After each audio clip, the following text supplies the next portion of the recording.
মগজ ভুনা করেছি এর আগে আমি বেশ কয়েকবার, তবে এই রেসিপিটা আমার কাছে সবচেয়ে বেস্ট মনে হয়েছে। বিভিন্ন টিপস সহ আজকের এই রেসিপি ভালো লাগলে সাথেই থাকবেন। আসসালামু আলাইকুম, হাই এভরিওয়ান, কেমন আছেন সকলে? আমি আল্লাহর অশেষ রহমতে বেশ ভালো আছি। চলুন তাহলে ঝটপট রেসিপি দেখে নেই। মগজ ভুনা করার জন্য আমি হাফ কাপ তেল দিয়ে দিলাম, আর সেখানে দিয়ে দিচ্ছি হাফ কাপ পরিমাণ পেঁয়াজ কুচি। আমি পেঁয়াজগুলোকে একটু রিং করে কেটেছি, আপনারা আপনাদের ইচ্ছে মতো কাটতে পারেন। এবার দিচ্ছি এখানে মশলা, 3টি এলাচ, 4টি লং, 3 টুকরো দারচিনি, 2টি তেজপাতা মাঝখান থেকে চিড়ে দিয়েছি। এবার এগুলোকে একটু খুব ভালোভাবে ভেজে নিব। এগুলো ভাজতে ভাজতে খুব সুন্দর একটা কিন্তু অ্যারোমা বের হবে। এটা কিন্তু আপনারা অবশ্যই বুঝতে পারবেন যখন রান্না করবেন। দেখুন আমি অনবরত নেড়ে চেড়ে পেঁয়াজগুলোকে খুব ভালোভাবে ভেজে নিয়েছি, সাথে কিন্তু আমার মশলাগুলো ভাজা হয়ে গেছে। এ পর্যায়ে এখানে 1 টেবিল চামচ করে আদা বাটা, রসুন বাটা দিয়ে দিচ্ছি। এবার এগুলোকে খুব ভালোভাবে ভেজে নিব, যাতে করে আদা রসুনের যে কাঁচা গন্ধটা থাকে সেটা এটা থেকে চলে যায়। দিয়ে দিব সামান্য পানি, যাতে করে এটা ভাজতে সুবিধা হয়, এগুলো ছিটে না ওঠে সেই জন্য। দেখুন পানি দিয়ে আমি এবার অনবরত নেড়েচেড়ে এই আদা রসুনটাকে কিন্তু কষিয়ে নিব। আদা রসুন যদি এই পর্যায়ে ভালোভাবে কষিয়ে না নেন, তাহলে কিন্তু আপনার এই তরকারি থেকে গন্ধটা কোনোভাবেই আর যাবে না। দেখুন খুব ভালোভাবে যখন আদা রসুনটা কষানো হয়ে যাবে, তেলটা এরকম আলাদা হয়ে আসবে, তখন এখানে আমি গুঁড়ো মশলাগুলো অ্যাড করে দিব। এখানে আমি দিয়ে দিচ্ছি 1 চা চামচ হলুদের গুঁড়ি, 1 চা চামচ মরিচের গুঁড়ি, 1 চা চামচ ধনে গুঁড়ি, আর স্বাদ মতো দিয়েছি লবণ। এবার এই মশলাগুলোকে খুব ভালোভাবে কষিয়ে নিচ্ছি, তবে লক্ষ্য রাখতে হবে মশলাগুলো যেন কোনোভাবেই পুড়ে না যায়, সেই দিকে লক্ষ্য রেখেই আপনাকে মশলাগুলোকে ভেজে নিতে হবে। এ পর্যায়ে দিয়ে দিচ্ছি পাকা টমেটো 1টি। এটা আপনারা চাইলে স্কিপ করতে পারেন, তবে দিলে কিন্তু খুবই মজা লাগে।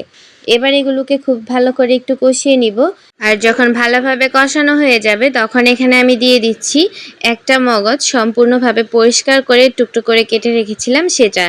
এবার এই মগজটাকে খুব ভালোভাবে এই মশলার সাথে মিক্সড করে নিচ্ছি, তবে লক্ষ্য রাখবেন, আবারও বলে দিচ্ছি, যাতে পুড়ে না যায়। পুড়ে গেলে কিন্তু আপনার রান্নার আসল স্বাদটা প্রথমেই নষ্ট হয়ে যাবে। প্রায় 3-4 মিনিট অনবরত নেড়েচেড়ে আমি এই মগজটাকে ভালো করে মশলার সাথে কষিয়ে নিয়েছি। কষিয়ে নেওয়া হয়ে গেলে এখানে আমি 1 কাপ পরিমাণ পানি দিয়ে দিলাম। পানি দেওয়ার পরে আমি এখানে 3টি আস্ত কাঁচামরিচ দিয়ে দিচ্ছি, তবে আপনারা যদি ঝাল খেতে চান সেক্ষেত্রে কিন্তু কাঁচামরিচগুলো চিড়েও দিতে পারেন। এবার ঢাকা দিয়ে ঢেকে দিব, আর যখন খুব ভালোভাবে বলক চলে আসবে তখন চুলার আঁচটা মিডিয়াম আঁচে করে দিয়ে আমি ঝোলটাকে কমিয়ে নিব। আর ভালোভাবে যেন মগজটা সিদ্ধ হয় সেই দিকেও কিন্তু লক্ষ্য রাখতে হবে। দেখুন বেশ অনেকটা সময় পরে আমি ঢাকা উঠিয়ে নিচ্ছি।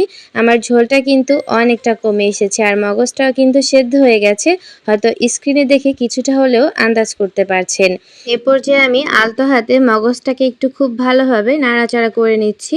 দেখুন হয়ে গেছে। আমি এখানে এখন অ্যাড করে দিচ্ছি 1 চা চামচ পরিমাণ ভাজা জিরা গুঁড়ি। ভাজা জিরা গুঁড়িটা পরে অ্যাড করলে খুবই ভালো লাগে। দেখুন এবার ঢাকা দিয়ে ঢেকে দিচ্ছি। আবারও 2 মিনিট পরে আমি ঢাকাটা উঠিয়ে নিলাম। দেখুন এবার কিন্তু আমার রান্নাটা পুরোপুরি হয়ে গেছে। হয়তো দেখে স্ক্রিনে আপনারা বুঝতে পারছেন। উপরে কিন্তু আমি বেরেস্তা ছিটিয়ে দিচ্ছি, আর এই বেরেস্তার কারণে কিন্তু আপনার মগজ ভুনাটা একদম ভিন্ন স্বাদের মনে হবে।